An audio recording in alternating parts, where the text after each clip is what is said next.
Good afternoon students. Human resource management की आज के इस क्लास में आप सब बच्चों का स्वागत है। बच्चों, आप अपन लोग अभी अपने ह्यूमन रिसोर्स मैनेजमेंट के ई लेक्चर्स की क्लासेस चल रही हैं अपनी। तो यहाँ पे आज अपन लेक्चर नंबर 6 यानी कि importance of human resource management की बात करेंगे। लेक्चर नंबर 5 के अंदर अपन ने फंक्शंस ऑफ एचआरएम को कंटिन्यूशन देखा था। हमने ऑर्गेनाइजिंग, डायरेक्टिंग, स्टाफिंग और इन सब के फंक्शंस को हमने पढ़ा था, कंट्रोलिंग तक के, कि हर एक फंक्शन एचआरएम में कैसे काम करता है। आज हम ये देखेंगे कि किसी भी ऑर्गेनाइजेशन के अंदर ह्यूमन रिसोर्स मैनेजमेंट की रिक्वायरमेंट क्या है और उसकी इम्पोर्टेंस क्यों है। देखिए, कई सालों से अगर आप देखें, ह्यूमन रिसोर्स मैनेजमेंट धीरे धीरे अपनी इम्पोर्टेंस या अपनी रिक्वायरमेंट या नेसेसिटी ये दर्ज कराता चल रहा है। क्यों? क्योंकि बिजनेस के सेक्टर में, चाहे आपकी प्रॉफिट ऑर्गेनाइजेशन हो चाहे नॉन प्रॉफिट ऑर्गेनाइजेशन हो, हमारे जो ह्यूमंस हैं, जो हमारे पर्सनल्स हैं, हमारे जो पीपल्स हैं, इनकी एक अलग ही अहमियत बन गई, एक अलग इनकी इम्पोर्टेंस है। क्यों? क्योंकि जिस तरह आपकी ऑर्गेनाइजेशन में फाइनेंस की रिक्वायरमेंट है, बिना पैसों से चीज़ें चल नहीं सकती, ऐसे ही विदाउट ह्यूमन ऑर्गेनाइजेशन का एग्जिस्टेंस तो माना ही नहीं जा सकता ना। तो इसलिए ह्यूमन रिसोर्स आगे धीरे धीरे अपने आप को असेट के तौर पे अपने आप को असेट के तौर पे प्रूव कर रहा है। लोग कहते थे पहले कि ह्यूमन रिसोर्स क्या है, हमारी लाइबिलिटी है, क्योंकि हम इनको सैलरी देते हैं, हमें इनको देखभाल करनी पड़ती है, इनका कंपनसेशन देना पड़ता है। तो पर ये बात सही नहीं है। यदि हम उनके देखभाल कर भी रहे हैं तो क्या ये हमारे लिए इफ़ेक्टिव नहीं है? क्या हमारे लिए प्रॉफिट जनरेट करके नहीं देता? जिस तरह आदमी अपनी प्रॉपर्टी को देखभाल करता है, अपनी घर की देखभाल करता है, तो वो भी तो इसलिए दे रहा है ना क्योंकि उस घर में रह रहा है।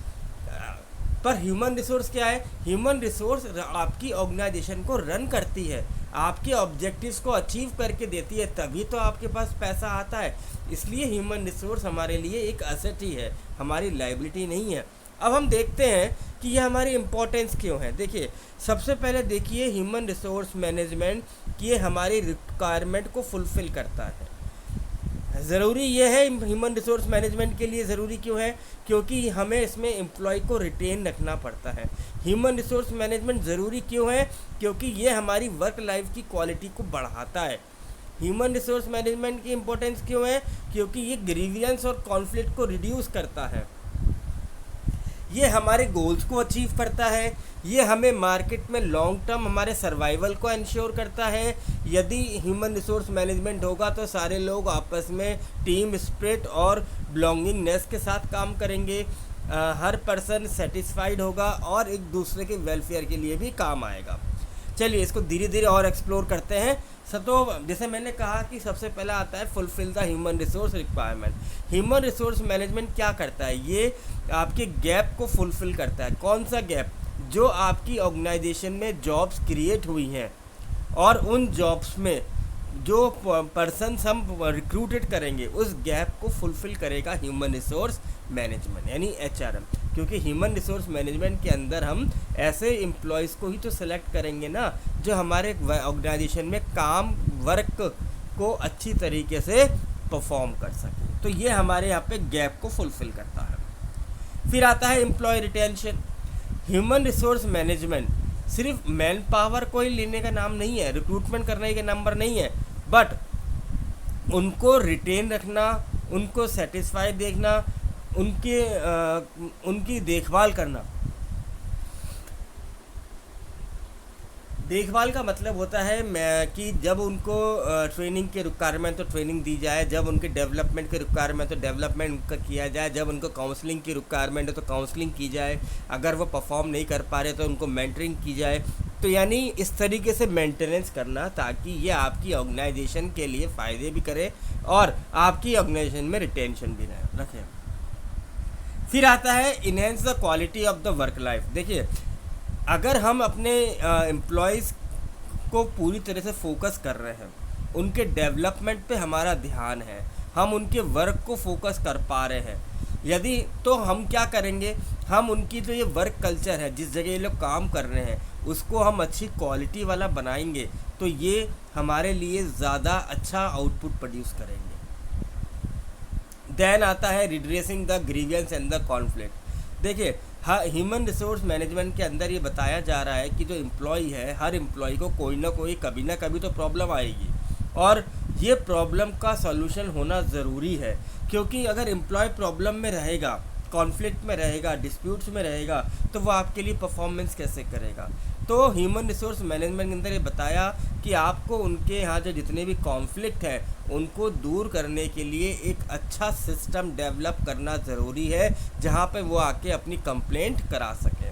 ऐसे ही अचीविंग द ऑर्गेनाइजेशनल गोल्स, तो यदि आप अपने गोल्स को सेट करते हैं, उनको अचीव करना चाहते हैं ऑन टाइम, तो ये ज़रूरी है कि आप अपने एम्प्लॉयज़ के एफ़र्ट्स को मॉनिटर करिए। उनको बताइए कि आपको ये जो एफ़र्ट्स करने हैं, आपको जो ये मेहनत करनी है, ये हमें एक टारगेट को अचीव करने में करनी है। तो ये तभी पॉसिबल हो पाएगा जब आपके यहाँ ऐसी प्रैक्टिसेस चलेंगी। और ये प्रैक्टिसेस चल कैसे पाएंगी? जब आपके यहाँ एक अच्छा ह्यूमन रिसोर्स मैनेजमेंट सिस्टम होगा। ऐसे ही long term existence in the market, देखिए आप मैं सबको पता है कि हमारे जो एम्प्लॉयज़ हैं वो हमारी ऑर्गेनाइजेशन का पार्ट है ना। और मार्केट में क्या होता है? मार्केट में होता है कंपटीशन। और आजकल आप देखें तो मार्केट में कंपटीशन सिर्फ कंपटीशन नहीं है, कट थ्रोट कंपटीशन है। कंपटीशन इतना ज़्यादा मास हो चुका है कि एक प्रोडक्ट के number of products competitors market में अवेलेबल है।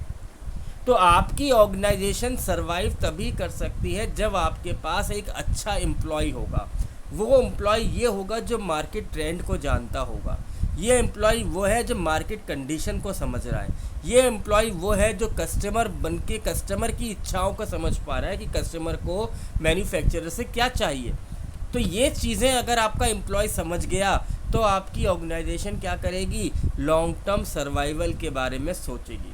बट ये आपकी एम्प्लॉय की जो ये नॉलेज है और ये जो डेवलपमेंट है ना, ये कब होगा? ये तभी तो होगा कि जब आप वहाँ पे ह्यूमन रिसोर्स मैनेजमेंट के तौर पे इनका प्रॉपर यूज़ कर पाएंगे, इनके लिए प्लानिंग कर पाएंगे, इनके लिए कंट्रोलिंग, डायरेक्टिंग, ऑर्गेनाइजिंग जैसे चीज़ों को आप करेंगे। आप प्रोक्योरमेंट करेंगे, आप डेवलपमेंट करेंगे, इनकी मेंटेनेंस पे ध्यान देंगे, तभी तो आपका सिस्टम चलेगा, तभी तो आपकी सर्वाइवलनेस चलेगी।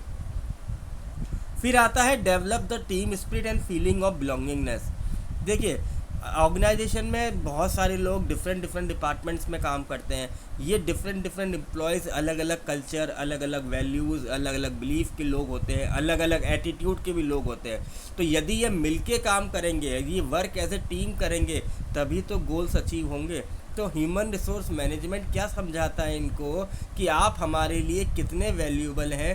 तो यदि आप ऑर्गेनाइजेशन के लिए वैल्यूएबल हैं एज ए एम्प्लॉय, तो आपके लिए भी तो ऑर्गेनाइजेशन उतनी ही वैल्यूएबल है। तो ये हम अगर अपनी बिलोंगिंगनेस को समझ पाए, समझा पाए एम्प्लॉयज़ को कि आप ऑर्गेनाइजेशन से चलते हैं और ऑर्गेनाइजेशन आपके से चलती है, तभी दोनों मिलके गोल्स को अचीव कर सकते हैं। देन आता है एम्प्लॉय सेटिस्फैक्शन एंड वेलफेयर। देखिए ह्यूमन रिसोर्स मैनेजमेंट जो है वो एम्प्लॉयज़ के वर्क वेलफेयर के लिए भी काम करता है, उनकी सेफ्टी का भी ख्याल रखता है, उनको सेफ्टी सिक्योरिटी भी देता है। तो यहाँ जो मेजर कंसर्न हो रहा है ना, वो ये कि एम्प्लॉय जो भी जॉब करे वहाँ पे उसको उस जॉब का सेटिस्फैक्शन मिलना चाहिए, उसको वहाँ लगना चाहिए कि मेरी जॉब यहाँ पे सिक्योर है। अब हम देखिए इम्पोर्टेंस के साथ साथ कुछ चैलेंजेस भी हमें फेस करने पड़ते हैं ह्यूमन रिसोर्स मैनेजमेंट से। तो ऐसा नहीं है कि ह्यूमन रिसोर्स मैनेजमेंट में कहीं कोई ऑब्स्टेकल, कहीं कोई हडल्स, कोई बैरियर नहीं है।